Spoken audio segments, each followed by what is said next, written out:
안녕하세요. 김성길 목사와 함께하는 사람 이야기 제2단원입니다. G7 과정, 하나님의 형상을 회복해서 세상을 다스리라 라는 주제로 말씀을 나누고 있습니다. 이 시간은 7-14에 관한 말씀을 함께 하겠습니다. 7장에서는 우리가 이제 그 현장의 기술에 대해서 우리가 살펴보고 있는데요. 노동의 기술, 그리고 경제의 기술, 그리고 관계의 기술에 대해서 우리가 살펴보고 있습니다.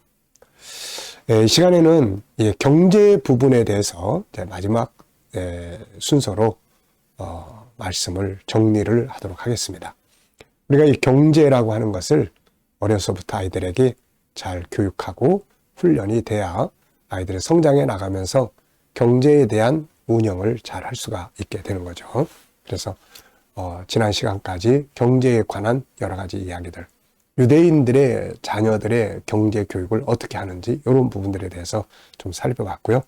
이 시간에는 경제라는 큰 틀에서 몇 가지 정리를 하려고 합니다. 자, 우선 이제 경제 그러면은 저희는 이제 세 가지를 중점적으로 다루게 됩니다. 그 첫째는 이제 경제에서 가장 중요한 것은 생산성이죠. 만들어내는 겁니다. 소득을 올릴 수 있어야 되지요. 먼저 소득이 만들어지지 않으면 뒤에 것을 갈 수가 없습니다. 그래서 이 소득을 이룰 수 있는 것을 생산성이라고 합니다. 이 생산성을 갖기 위해서는 가장 중요한 게 뭐냐면은 이제 자기의 재능을 개발하고 그리고 공부입니다. 기술 공부, 학문 공부, 그리고 자기 재능 개발. 그래서 이런 것들을 통해서 우리가 생산성을 만들어낼 수가 있게 되는 거죠. 아이들이 초등학교 들어가서 이제 공부를 시작을 합니다. 그러면 이제 이때부터 아이들에게 어떤 일들을 하기를 원하는지, 뭘 잘할 수 있는지 이런 안에 들어있는 걸 자꾸 끄집어내서 아이들이 결국 나는 앞으로 이런 분야에서 일을 할 거야. 다시 말하면 이런 부분에서 나는 생산성을 만들어낼 거야 라고 하는 비전을 만들어 가게 하는 것이 아주 중요합니다. 그리고 이제 여기서 중요한 게 뭐냐면은 그렇다면은 나는 이 붕어빵을 만들어내는 정도의 생산성을 생각하고 살 거냐, 아니면 커다란 피자를 만들어내는 생산성을 생각할 거냐, 아니면은 아예 빵 공장을 만드는 생산성을 생각할 거냐. 여기에 따라서 이제 나중에 그 사람이 생산하는 생산성의 차이가 만들어져요.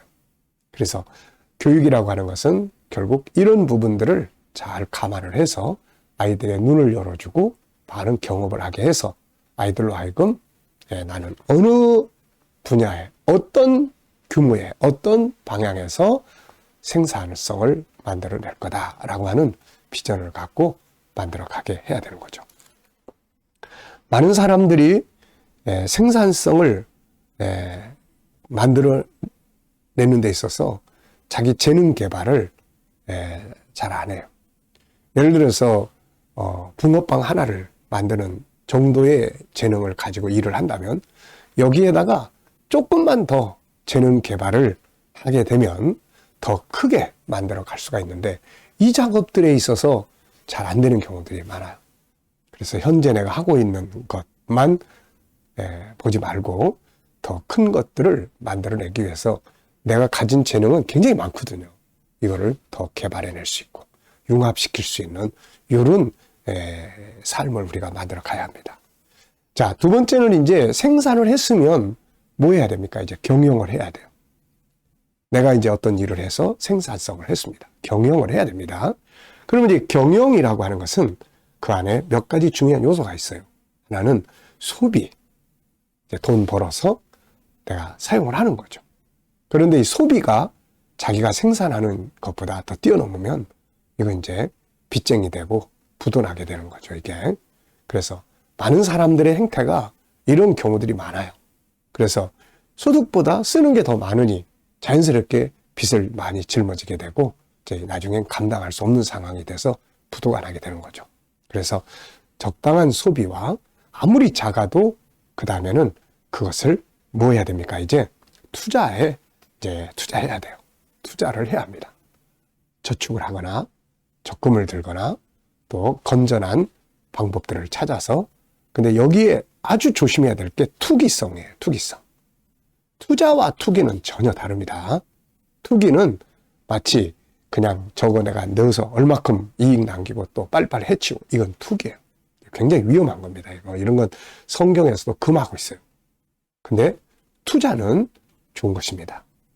우리가 뭔가를 이루기 위해서 어딘가에 건전한 것들을 잘 찾아서 다양하게 투자를 하게 되는 거죠. 자, 그리고 이제 세 번째가 뭐냐면은 이제 분배입니다. 내가 가진 것, 나만을 위한 게 아니라 가족을 위해서, 또 다른 공동체를 위해서, 우리 믿는 자들은 선교를 위해서 내가 가진 것들의 어느 부분을 내가 분배를 할 것인가. 이런 것들이 잘 이루어져야 돼요. 이거를 경영이라고 합니다. 여기서 이제 꼭 주의해야 될 것은 생산성을 할 때 이제 내가 생산을 해서 경영을 하잖아요. 근데 어떤 사람은 자기가 투자한 것을 가지고 다시 먹고 살려고 하는 사람들이 있어요.